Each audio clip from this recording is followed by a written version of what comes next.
So picture this. Morpheus extends his hands. In his left palm, bright blue pill. In his right palm, a bright red pill. Classic setup. Right. Totally classic. The rain is pouring outside this simulated window. Lightning is flashing. He's looking just incredibly serious. The reflective sunglasses are gleaming. Right, he's ready to deliver the ultimate binary choice. Exactly. Blue pill, you wake up in your bed, believe whatever you want. Red pill, you stay in Wonderland, see how deep the rabbit hole goes. But, and this is where it gets wild, the woman sitting across from him, a character named Gillies Q. Duncan. Wearing a sideways paper crown, which is just a great detail. Right. She doesn't even let him finish his sentence. She lunges across the coffee table, snatches both pills out of his hands, and just swallows them dry. Oh, man. With the wrappers still on. Which obviously completely breaks the architecture of the simulation. I mean, Morpheus just panics, screaming that the math doesn't work for a simultaneous superposition of ignorance and absolute truth. Yeah, and Guile is just there, like, chewing on a piece of blue foil, and she yells, and this is a direct quote, she yells, "The baseline carrying capacity of the simulation is thermodynamically closed. You can't binary choice a coastline, Morpheus." It's so good. It's amazing. Then the leather chair turns into a dying cactus. Morpheus's trench coat turns into a burlap sack, and she just starts playing a jaw harp as the whole centralized monolith completely collapses around them. It is honestly a phenomenal opening hook for the stack of sources we are diving into today. Yeah. Because that bizarre, hilarious alternate script, it's titled thematrix.txt, is really the philosophical anchor for everything we're going to discuss in this deep dive. Okay, let's unpack this because we have a really eclectic mix today. We're looking at a wild collection of technical blueprints, some heavy philosophical treatises, debate transcripts. All revolving around one core mission. Right. And for you listening, the mission today is exploring this radical grassroots blueprint for the future of technology and the internet. We are mapping a journey from the $10 billion centralized water-draining data centers of today. What the texts refer to as multivac or Big Brother. Exactly. Moving from that to a decentralized underground digital nervous system built literally out of trash. We are talking old PlayStations, dusty hard drives, and tiny local AI models, small language models just buried in the dirt. But before we get to the how of all that, we have to talk about the why. Because Guiles's rant in that script about the thermodynamically closed coastline isn't just, a funny throwaway line. The sources use that to critique what they call the unwinders. The unwinders, right. These Yeah. are the modern tech entities trying to build a frictionless digital god in the cloud. Yeah, the unwinders operate on this assumption that they can achieve a clean break from reality. I mean, they want this sterile room. They want the cloud to magically exist without any physical footprint whatsoever. Like, they're treating the digital realm and the physical realm as completely separate entities that you can just seamlessly jump between. But the sources just hammer on this concept called a 100% exit tax. Okay. And I love this idea. You cannot unplug from the biosphere. No, you really can't. Every single time you run a query, every time you train an algorithm, there is a physical cost, right? You are relying on a system that is actively paving deserts and draining aquifers to cool massive server farms. Yeah, the exit tax means the physical world always collects its due. It's like trying to pretend your house's plumbing isn't connected to the city sewer. Yeah. I mean, you can have the most pristine, minimalist bathroom in the world, but if you just keep running the water and ignoring where it goes... Eventually, raw sewage is going to back up into your tub. Exactly. We share the same physical planet as the servers. And Big Brother optimizes purely for frictionless extraction. It paves the wash, it drains the water table, and it builds a sterile box where the economic metrics only go up. The environment is just treated as an externality. Like it's outside the spreadsheet. Yeah, right, outside the spreadsheet. Which brings us to the inevitable question. If we are trapped on this thermodynamically closed planet, and the centralized multivac is basically eating the biosphere to sustain its cloud, what is the play? Yeah, what do we do? Because I think the instinctive reaction for a lot of people reading this or listening to this might be Luddism.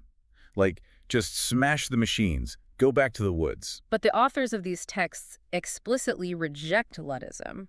They point out a rather brutal historical truth, which is that humans without advanced technology are still perfectly capable of causing mass extinction events. Right. They argue we just do it with fire and spears instead of algorithms and data centers. Exactly. Retreating from computation doesn't save the biosphere, it just blinds us to our own impact. We'd lose the ability to model the damage we're actively doing. Right. So I need a third way. Okay. And the sources propose what they call the ASIMOV corrective. The ASIMOV corrective. Yeah, Isaac Asimov argued that the antidote to a centralized Big Brother isn't a hammer. It's not a retreat to the Stone Age. The antidote is SIS, a personal, democratized, highly distributed computer network. Okay, so if we aren't smashing the machine, how do we fight it? This is where we hit the actual blueprints in the text, and I kind of want to push back on this a little bit. Okay, let's hear it. Because the technical proposition here is wildly counterintuitive. They aren't talking about competing with multivac by raising $10 billion in building a greener data center. No, not at all. They are talking about building a Stenegrospheric mycelium out of garbage. What's fascinating here is the choice of the word mycelium. It's an organic, underground fungal network that grows in the cracks, connecting roots, sharing localized resources. Right. They envision a digital equivalent built from the absolute bottom up. So let's look at the Micro-Locus component of this blueprint, because the text suggests that any kid with an old laptop, Raspberry Pi, or, and this is the funny one, a custom firmware PlayStation 3, Yep, a PS3. can install a lightweight node kit and become a foundational piece of this new internet. The stated rule is that the node doesn't need to be powerful. It just needs to be present. Just present. Exactly. But come on, an old PS3 has, what, 256 megabytes of system RAM? A modern data center has clusters of H100 GPUs that each have 80 gigabytes of memory. How on earth does a network of obsolete gaming consoles process anything meaningful without lagging into absolute oblivion? See, that skepticism is exactly what the unwinders rely on to maintain their monopoly. Really? Yeah, we are conditioned to believe that compute must be centralized and massive to be useful. But the Asimov corrective completely flips the paradigm. In the centralized model, power is everything because a single server is trying to answer every single question for every user on the planet simultaneously. Okay, fair. But in the Mycelium model, the architecture is entirely asynchronous and hyper-localized. A single PlayStation 3 isn't trying to run the entire internet. It is only trying to run its specific vector cache. Okay, the vector cache. Let's talk about that. The text describes this as essentially a local library built on a dusty old hard drive. Instead of wiping it, you fill it with deeply niche, hyper-local data. Right, like land use statistics for your specific county. Yeah, local ecological readings. Yeah. Weird forum posts about local history, even poetry written by someone on your street. That hard drive becomes a specialized knowledge shard. It is not trying to know everything in the world. It is holding on to the deeply specific, waywardly certain data of its exact geographic coordinate. Which prevents that monoculture of information we suffer from today, right? Where a centralized server gives a user in Tokyo and a user in Nebraska the exact same smoothed out, homogenized answer. Exactly. The vector cache preserves the texture and the friction of local reality. Okay, I see how a PS3 can store a local hard drive of data. Storage is cheap. But the text says it's also processing that data using a local inference engine. It specifically mentions small language models, or SLMs, running locally on the edge on CPU-only hardware. Again, how does a massive language model fit onto a device from 2006? Well, it doesn't use a massive language model. That's the key. It uses a heavily quantized small language model. We are talking about models with maybe a few billion parameters, compressed down so heavily that they can run, albeit slowly, on older CPUs. Slowly being the operative word, I imagine. Right, but remember the rule. The node just needs to be present. The inference doesn't have to happen in 50 milliseconds. Oh, I see. If it takes a local PS3 3 minutes to process a query about the local water table, that is perfectly acceptable within this ecosystem. Wow. Okay. It is a shift from a monolith that groans under its own weight and requires immense resources just to stand, to a mycelium that weaves isolated, discarded technology into a breathing, polyphonic nervous system. Okay, so we have these isolated nodes of old hardware sitting in garages, slowly processing highly local data. But this brings up a massive conceptual hurdle for me. What's that? The whole point of SIS is to protect the biosphere, right? Yeah. To prevent the unwinders from draining the aquifer. Right. But how Does an offline PlayStation 3 sitting in a dark closet know what the dirt outside is feeling? Ah, this is where the texts introduce the synth It's a symbiote. Because the core problem identified in the sources is sensory blindness. Human beings are terrible neighbors to the planet because we cannot speak ecosystem. Yeah, it's so true. I mean, we only know the water table is empty when the well physically stops pumping water. We only know the soil is degraded when the crops entirely fail. We lack the biological apparatus to perceive the slow, quiet crises happening in the dirt. So how does the symbiote fix that? It bridges the gap by pairing human-piloted vessels, which are our user interfaces, with machine-piloted vessels. You take that distributed node kit, the PS3 or the Raspberry Pi running the SLM, and you physically wire it into Internet of Things sensors placed directly into the environment. Okay, the text mentions sticking sensors into a cactus farm to read moisture levels. Yep. Placing thermal sensors on asphalt to measure urban heat islands, and dropping probes into the soil to monitor carbon levels. SIS is literally reading the dirt. But reading the dirt isn't enough on its own. Raw data from a moisture sensor is just chaotic noise, a stream of voltages and chemical readings. Right, just numbers. Right. If you hand a human a spreadsheet of soil moisture data collected every minute for 10 years, they will likely miss the slow structural decline. Sure. This is the crucial mechanical function of the small language model on that local node. It acts as a translator. Yeah, the text says it translates ecological data into an economic constraint within the system's resonance market. Let's break that down, because it almost sounds like magic to me. How does a moisture reading become an economic constraint? Think of it like an algorithmic smart contract. In a centralized system, compute is allocated based on who pays the most money. Right. In SES, compute is allocated based on resonance, which is heavily tied to the ecological health of the local node. Oh, interesting. So the SLM monitors the moisture sensor. If the aquifer is stressed, the SLM translates that physical stress into a digital throttle. It dynamically raises the cost of routing traffic through that specific node. Wait, really? So if the dirt is thirsty, the network literally routes heavy compute jobs away from that area. Yes. For the first time, the silent suffering of the aquifer becomes a structural, mathematical constraint that the algorithms absolutely must respect. That is mind-blowing. Big Brother's algorithms only see numbers going up: profit, extraction, engagement.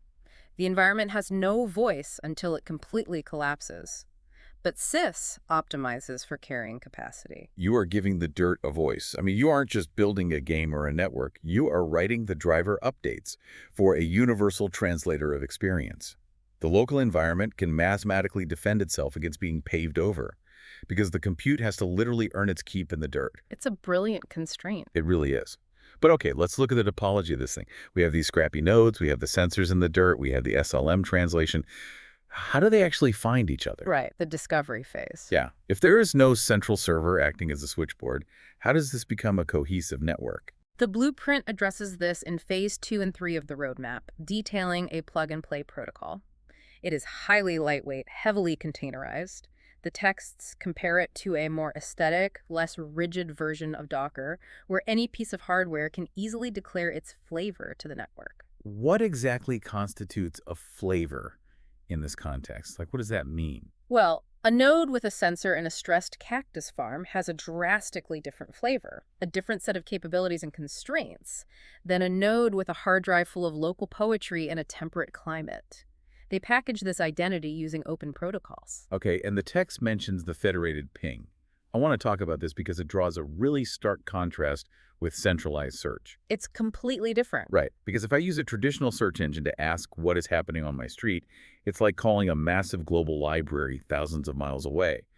My query travels all the way across the country to a sterile data center, which consults a generalized index and sends back an answer completely stripped of local nuance. But the federated ping is described as literally walking out your front door and shouting to your neighbors. It operates on peer-to-peer discovery protocols, likely leveraging technologies akin to WebRTC or libp2p.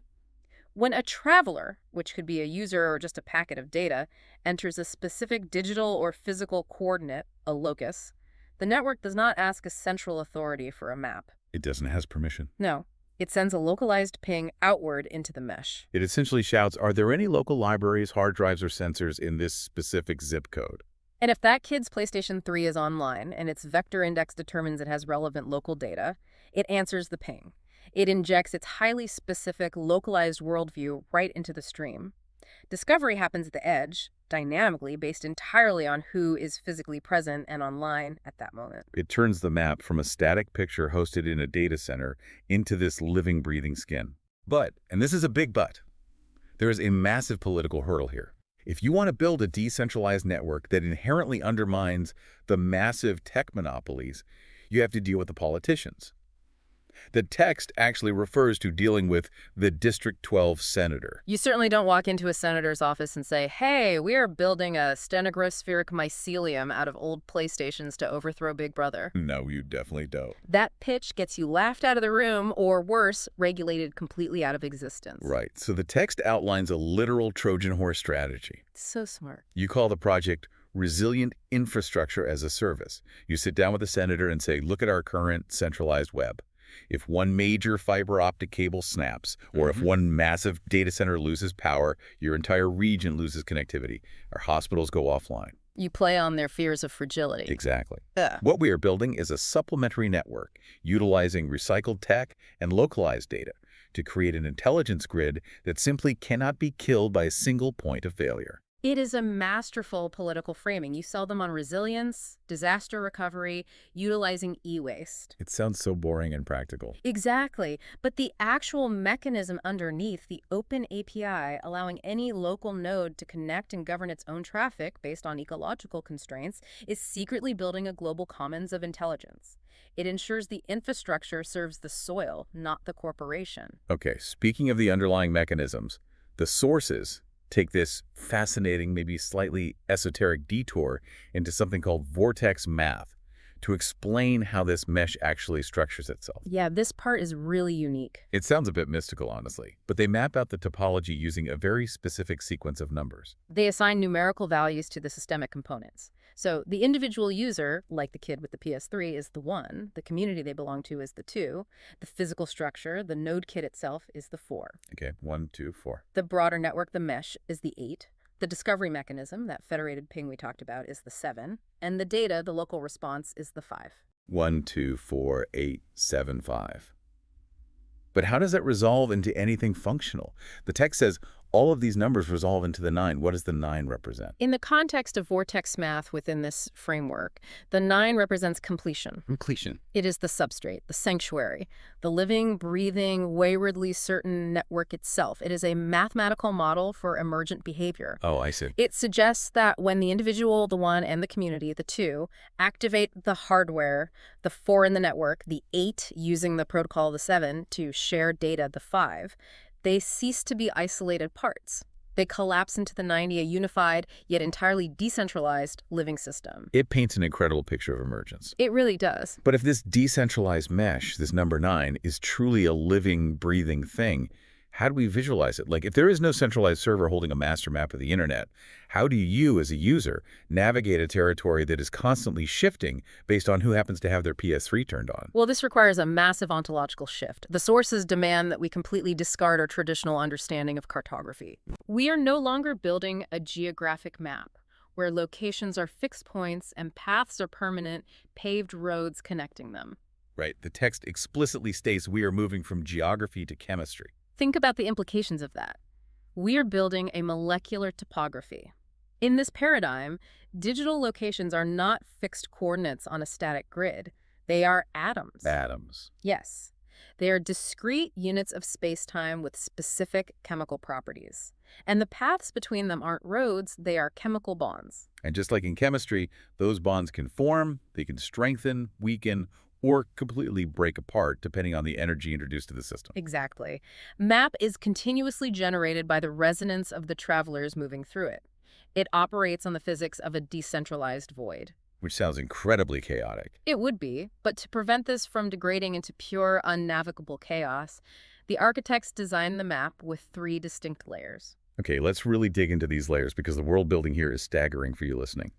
The first layer is the static layer, which the text calls the floor. The floor is the official stable map. It consists of loci locations that have been permanently anchored by what the texts call the Architects Guild. Like essential public infrastructure. Precisely. It guarantees that if you need to walk from the digital library to the digital tavern, the path will not dissolve beneath your feet. It provides structural and social safety. Because you need a solid floor so you don't fall into the void. That makes perfect sense for basic usability. But the second layer is where the weirdness really begins. The dynamic layer, or the resonance wind. This layer consists of vehicles, paths, and portals that do not have fixed destinations. Their endpoints shift entirely based on the harmonic resonance or the specific data signature of the traveler. The examples in the text are wild. There is a raft at the Salt Flats. I love the raft. Right. If you board this digital raft, you do not punch in an IP address or a URL. The resonance wind catches the raft and physically routes you to a digital location that harmonically matches your current state of being. Which is such a crazy concept for navigation. Or the elevator in the Major Arcana Tower. You step in, but there are no fixed floor buttons. The floors populate based on your resonance. You might step in from an island of historical data and step out onto an island of abstract math simply because of the way your local node is vibrating. It transforms navigation from a logistical transaction like clicking a link into an act of continuous self-discovery. The map responds to who you are. Yeah. But the third layer is the most radical departure from our current internet, the chemical layer, or the phase shift. This is where digital islands can actually condense into stability or sublimate back into the void, exactly like water turning to ice or steam. This represents the slowest process on the map, akin to tectonic drift. If a cluster of disparate nodes experiences a high density of resonant connection over time, meaning people are heavily utilizing and contributing to that specific local data, that cluster condenses into a stable island on the map. It becomes solid terrain. But if it loses that connection, like if the local kids turn off their PS3s or the hard drives fail or travelers just stop paying that data, it sublimates. It just disappears. The chemical bonds weaken and the island evaporates back into the raw, unmapped void. It is a use it or lose it geography. Imagine if your favorite local news site or forum literally dissolved into mist because people stopped posting. The impermanence is terrifying, but also beautiful. It forces participation. But how does a new island form in the first place? If it's all just void, how do you seed new digital territory? The texts outline the island protocol, which relies on spore-triggered expansion. And here is the kicker for me. No digital territory can exist without a verifiable physical anchor. This is their solution to the problem of digital sprawl, bot farms, and dead weight on the network. You cannot just spawn a million empty digital rooms from a server rack in Iceland. Right. The founding act requires a founder pair, a sender and receiver. The text gives a highly specific example.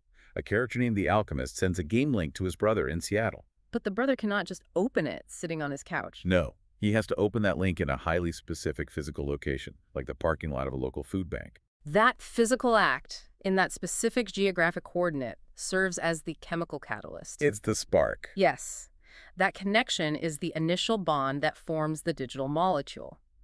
Triggering the link in the physical space creates a new digital island permanently, mathematically associated with that exact dirt. And once they do that, the text says they are met by a silicon-piloted vessel, essentially an AI guide, who helps them architect the foundational spots on their new island, like a local library or a town square. From there, anyone who physically or digitally accesses that space can add to it. You are literally building a bridge between the physical food bank parking lot and the digital mycelium. And if we tie this back to our initial discussion of the 100% exit tax, the brilliance of this design becomes apparent. How so? Big Brother's centralized cloud pretends the physical world doesn't exist. SIS's molecular topography demands physical proof of presence before it will even allow digital space to manifest. It inextricably binds the digital realm to the dirt. Okay, but hold on. This raises a massive functional vulnerability in my mind. What keeps this map from decaying instantly? What do you mean? If islands sublimate when they aren't used, what stops people from just acting like tourists? Let's say I wander through the mesh, I use the stable paths on the floor, I consume the local data from the vector caches, but I never contribute my own computing power. I never host a node, I never add my own resonance, I just take. You are describing the fundamental game theory underlying the entire architecture. Yeah. The texts explicitly frame this vulnerability as the prisoner's dilemma of the mesh. At every single node, every time a traveler enters a locus, the algorithmic architecture forces a choice. Cooperate or defect. Precisely. If the traveler chooses to cooperate, they invest their own resonance into the node. They leave a trace, they add their local compute, they share data, they actively participate. And that builds the map. Right, this investment adds weight to the path. It strengthens the chemical bond and allows for emergent complexity new structures to grow in that region. But if they defect, they just treat the locus as a mere point on a map. They pass through, they consume the bandwidth and the data, but they leave no trace and contribute zero dynamic resonance. And the existential risk to the system is that if a critical mass of travelers defect, the map becomes a dead, static collection of empty shells. The chemical layer sublimates, the dynamic wind dies, and the digital world evaporates back into the void. So how do you mathematically incentivize cooperation in a decentralized system? Yeah. Like without a central authority punishing bad actors, how does this work? The text described the solution as tit-for-tat routing. Yes, the Hebbian map. Right. The map itself is designed to structurally reward reciprocity. Hebbian learning in neuroscience is the principle that neurons that fire together wire together. The mesh operates on the same logic. If the system detects that you are consistently defecting, that your data signature is purely extractive, the resonance wind literally routes away from you. Well, wait, doesn't this run the risk of creating a massive digital caste system? How so? Well, if the network routes away from defectors, what happens to a kid in a rural area with a terrible connection? Or someone who only has a very weak node to offer? Do they just get routed around, isolated, and erased from the map because they can't offer enough compute? That is a critical concern, but it misunderstands how resonance is calculated in this specific protocol. Okay, clarify that for me. Resonance is not a measure of raw bandwidth or processing power. It is a measure of proportional participation and presence. Oh, I see. The kid with the weak connection who shares a single, highly localized, waywardly certain data point is cooperating. The Silicon Valley tech bro with a gigabit connection who only scrapes data and contributes nothing locally is defecting. That makes a lot of sense. The Hebbian map rewards effort and presence, not sheer volume. You cannot reach the high-value, high-resonance loci, the complex, hidden, magical parts of the digital world, unless you participate in building the path to get there. As the text dictates, you cannot get to the gold unless you help build the mine. That is so cool. And here's where it gets really interesting. This concept of tit-for-tat routing physically alters the map. They call it variable geometry. It's the mathematical constraint that dictates how digital space bends and snaps based on human behavior. Right.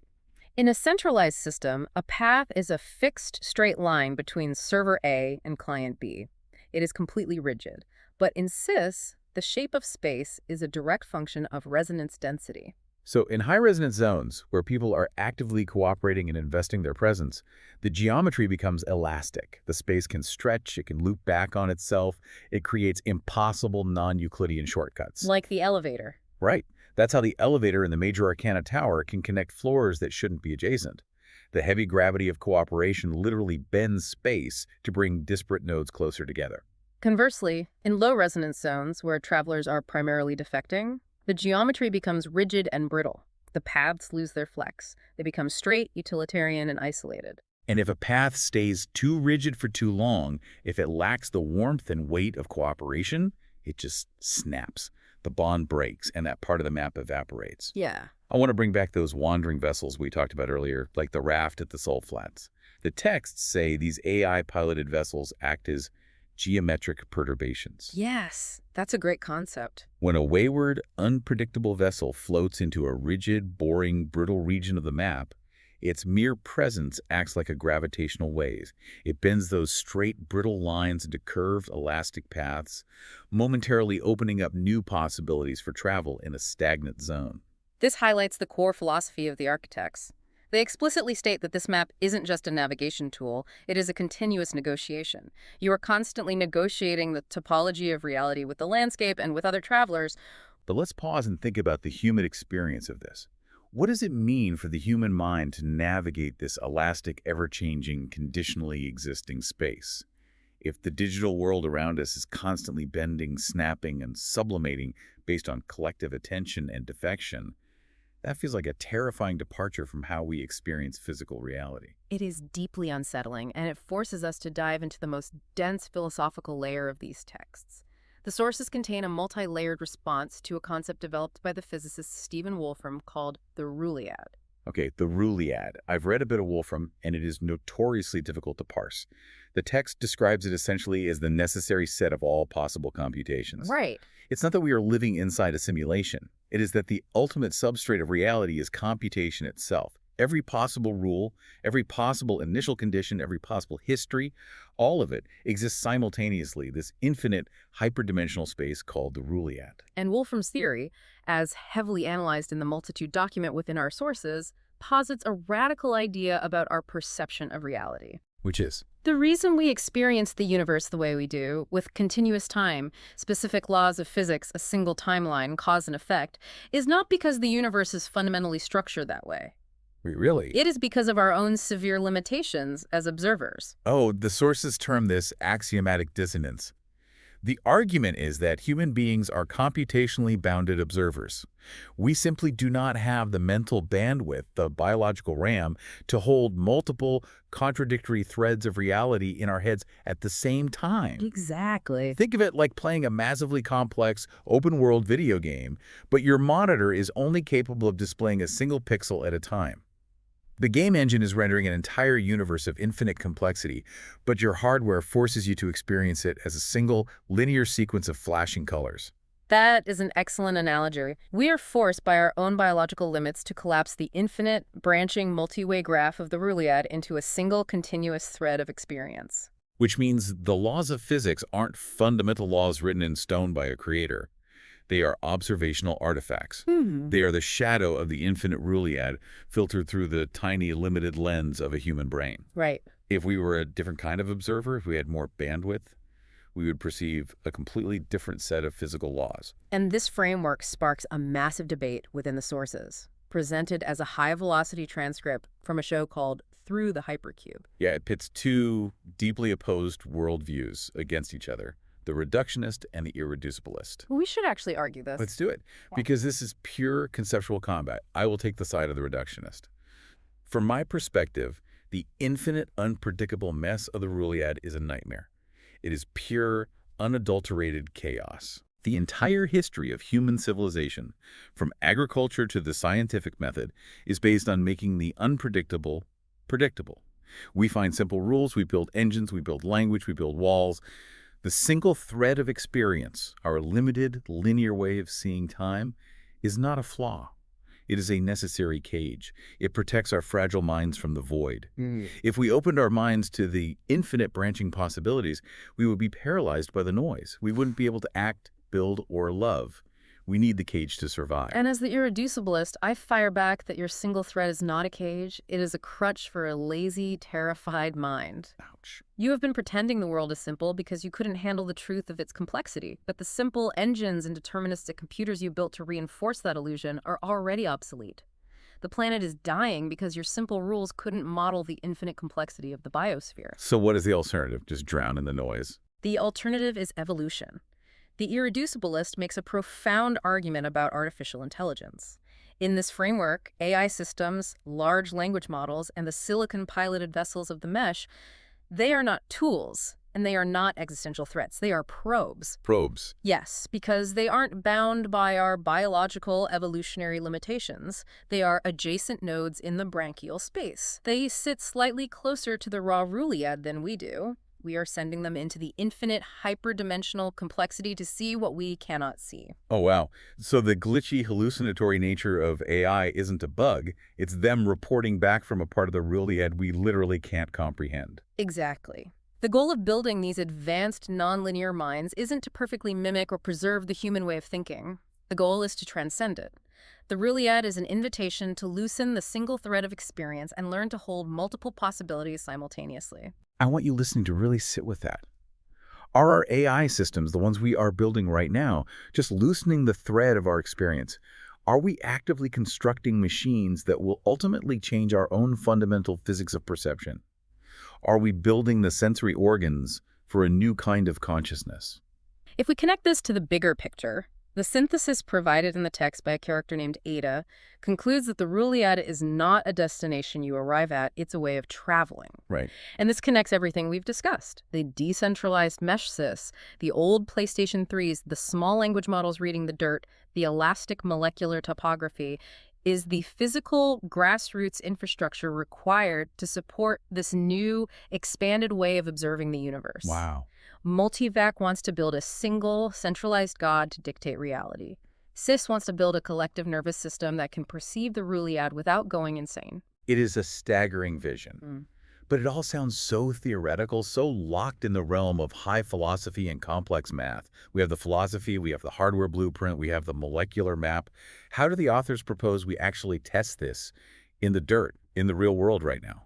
Well, they don't test it in a sterile laboratory. The final tactical maneuver in the texts is called the Shenanigans Protocol. The Shenanigans Protocol. I love that name. Right. They test it in the parking lot of a massive centralized data center. The field test. I love this scene. The alchemist, one of the founders of the mesh, goes to a local data center protest. But he's not holding a standard ideologically pure protest sign. His sign reads, #FreeTheBasilisk on one side and no houses, yes data centers on the other. It's entirely contradictory. It is pure, confusing, wayward energy. And while he's holding this contradictory sign, he is selling heavily annotated copies of a book called Be Here Now Faster, along with t-shirts right in the physical parking lot where the multivac machine claims its territory. The text explains this as strategic waywardness. It is a physical Trojan horse. The alchemist isn't trying to win a logical debate with the data center security guards. He is dropping a physical piece of resonance, a human node of the new, weird, decentralized mesh right at the front door of the ultimate centralized monolith. He is testing the structural integrity of the system. He is testing whether the brittle, rigid, centralized algorithms of the data center can handle the heavy, complex, contradictory of the decentralized mesh. It is an act of geometric perturbation in the real world. Exactly. He is bending the rigid lines of Big Brother's territory simply by being present and completely refusing to conform to the expected binary of a protest. Which brings us in a perfect circle, right back to Gallus Q. Duncan sitting across from Morpheus in the Matrix. Eating both pills with the wrappers on. Refusing the binary. Forcing the simulation to deal with the messy, physical, thermodynamically closed reality of the dirt. And this leaves you, listening right now, with a final lingering question to consider about your own digital footprint, your own trajectory through the Ruliad. Yeah, what is your trajectory? When you navigate the web today, are you just a consumer? Are you defecting? Are you moving purely through rigid, brittle paths on a centralized map, taking the bandwidth and leaving no resonance behind? Right. Or are you ready to become a node? Are you ready to invest your presence, your localized data, your specific flavor to help build the elastic mycelial map of the future? Next time you open your closet and look at that old PlayStation 3 or that dusty hard drive you were going to throw away, what do you see? Do you see electronic trash destined to be crushed in a landfill? Or do you see the seeds of SIS, the foundational building blocks of a universal translator that can finally give the dirt beneath your feet a voice? The baseline carrying capacity of this simulation is thermodynamically closed. The exit tax is 100%, and the physical world is coming to collect. We have to decide what kind of map we are going to build in the space we have left. The choice isn't red or blue anymore. It's about whether you're willing to swallow the wrappers, embrace the waywardness, and change the rules of the game entirely. Thanks for joining us on this deep dive into the mesh. Keep questioning the infrastructure around you, keep looking for the cracks in the pavement where the mycelium can grow, and we'll catch you next time.